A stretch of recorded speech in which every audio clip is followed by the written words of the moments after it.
As the war in Ukraine continues, the conflict is becoming a routine backdrop to everyday life. Fewer Russians are paying attention.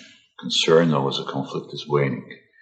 As long as the border remains open for the most dissatisfied people to leave the country, and there is no mass military mobilization, the feeling of basic normality prevails.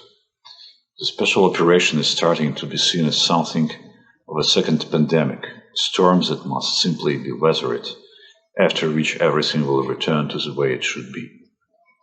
War becomes the backdrop of life. In a contradictory way, citizens are already tired of it and would prefer it to end in victory in one form or another, while at the same time they are inwardly ready for an extended conflict and confrontation with the West. This semi-depressive state does not seem to threaten the Russian regime, but the unanswered question is whether the deterioration of Russia's socio-economic conditions will change this picture. Socio-economic problems are expected to peak this fall and in 2023. So far, the Russians have the United States, NATO, and Europe to blame in their problems with the quality of life and level of life. And it's impossible to re-educate them with sanctions and a tough visa regime. Being offended, they can only more consolidate around Putin.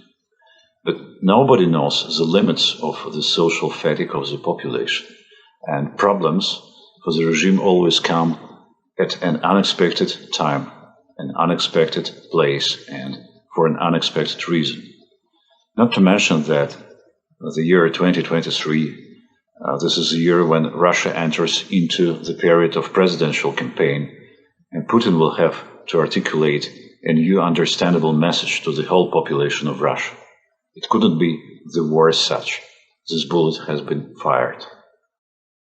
In our research, we see that the support for this war is really high in Russian society, but also we think it is wise to differentiate between two groups of supporters. The bigger group, about 47% of Russians, they show strong support of what's going on. These are older generations living outside big cities. They are supporters of the government. And they do not have any qualms about what's going on. They see it as a defensive war with Russian troops defending the Russian-speaking population of Donbass and on increasing scale defending Russia's borders. The smaller group of supporters, about 30% of Russians, they have many reservations about what's going on. They are doubtful, but still they tend to join the supporters, and in public opinion polls they choose the option that they rather support the actions of Russian military. And there's also about 17-20% of those who do not support the war, and these are more often younger generations, people living in biggest cities, and those who were for some time already critical of Russian authorities. Also, those who are more integrated in the Western world, using internet, independent media to understand what's going on. First of all, we saw a huge shock when the fighting began, and this shock was experienced by both supporters and critics, those who support the war and who does not do so. We saw that people were watching the news closely. They were very anxious about what's going on. We also saw a rally behind the flag effect, with ratings of the authorities wending up considerably, very similar to what we saw in 2014. Also, as time passes, we see that people are getting tired of the war.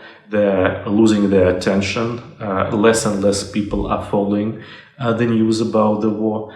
And this conflict becoming a distant war, with more and more people getting used to it and getting busy with their daily routine. Also, we saw the effect of the sanctions on Russian society, which was rather controversial.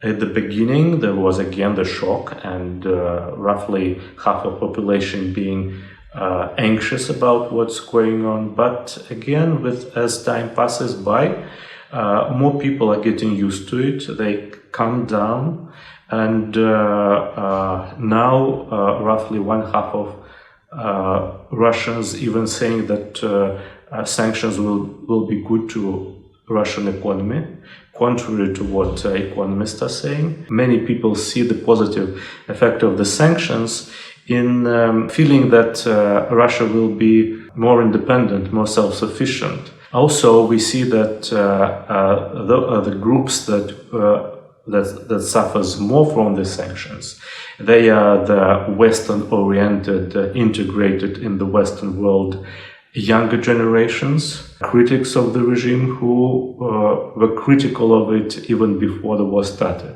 And older generations who do not travel that much, they are much calmer about these sanctions. They are not very anxious about it.